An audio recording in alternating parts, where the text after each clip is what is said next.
Hi friends, is சாரி cinema பேஸ் அப்டேட்டில் முக்கியமான அப்டேட்டோடு வந்திருக்குங்க.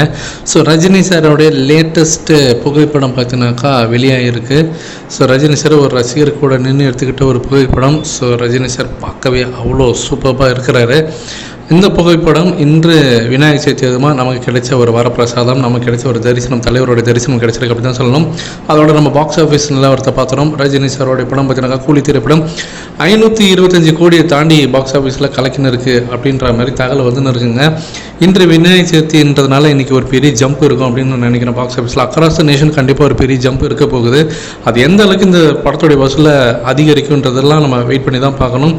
ஏன்னா நேற்று நைட்டு நீங்கள் வந்து பார்த்தீங்கன்னாக்கா புக் மீஷோவில் இன்றைக்கான காட்சிகள் எல்லாமே வந்து கணிசமாக ஒரு ஹவுஸ்ஃபுல் காட்சிகளாகவோ இல்லை ஒரு 70 to 80% காட்சிகளாகவோ ஃபுல்லாக இருக்கிறது நம்மளால் கண்கூடாக பார்க்க முடியுது. இந்த நிலையில் இந்த பாக்ஸ் ஆஃபீஸில் ரஜினி சார் பண்ண இந்த சம்பவத்தை இனி விஜய் சாரால் கண்டிப்பாக முறியடிக்கவும் முடியாது. விஜய் சாரும் கிடையாது, தமிழ் சினிமாவில் எவனாலையும் அதை வந்து தொடவே முடியாதுன்ற அளவுக்கு ஒரு பெரிய ரெக்கார்டு ஒன்று பண்ணியிருக்காரு.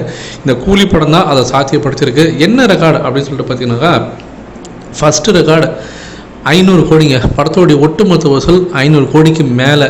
ஸோ தமிழ் சினிமாவில் 3 முறை 500 கோடிக்கு மேலே வசூலித்த ஒரே நடிகர் நம்ம ரஜினி சார் மட்டும்தான். 2.0, ஜெயிலர், இப்போது கூலி. விஜய் சாருக்கு பார்த்தீங்கன்னாக்கா ஒன்று இருக்குது, லியோ. அது அப்படின்னு அவங்க கிளைம் பண்ணிக்கிறாங்க. But what ever it is, அவங்க ஒரு படம் இருக்குது. ஸோ அடுத்தது ஜனநாயகன் ஒரு வேளை 500 கோடி அடித்தாலுமே கூட 2 படம் தான் வரும் அவருக்கு.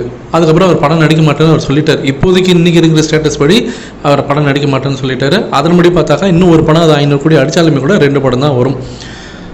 அதே மாதிரி பொன்னியின் செல்வன் பார்த்தீங்கன்னா அது ஒரு முதல் பார்ட் வந்து ஒரு 500 கோடி தொட்டிருக்கு. அது வந்து கலெக்டிவாக எல்லா நடிகருக்கும் ஒரு ஒன்று வச்சா கூட ஒன்று தான் வருது. அப்போ ரஜினி சார் 3 படங்கள் 500 கோடின்றதை சர்வசாதாரணமாக நிகழ்த்தி காட்டிருக்காரு. அதுமாரி ஓவர்சீஸில் பார்த்தீங்கன்னாக்கா 20 மில்லியனுக்கு மேலே வசூலுக்கு குவிச்ச படங்கள் ரஜினி சாருக்கு 3 படங்கள் இருக்குது. வேறு எந்த நடிகருக்குமே அதே போல் பார்த்தீங்கன்னாக்கா ஒரு முறை தான் இருக்குது விஜய் சாருக்கு. மற்றவங்களுக்கு அந்த பொன்னியின் செல்வன் பார்த்தீங்கன்னா அவங்களுக்கும் ஒரு முறை இருக்குது. ஸோ மற்றபடி யாருக்குமே 2 முறையே கிடையாது இந்த லிஸ்ட்டில். சவுத் இந்தியாவிலே நீங்கள் பார்த்தீங்கன்னா பிரபாஸுக்கு வெளிநாட்டில் $20 மில்லியன் வசூலுக்கு வச்சது பிரபாஸுக்கு 2 தான்.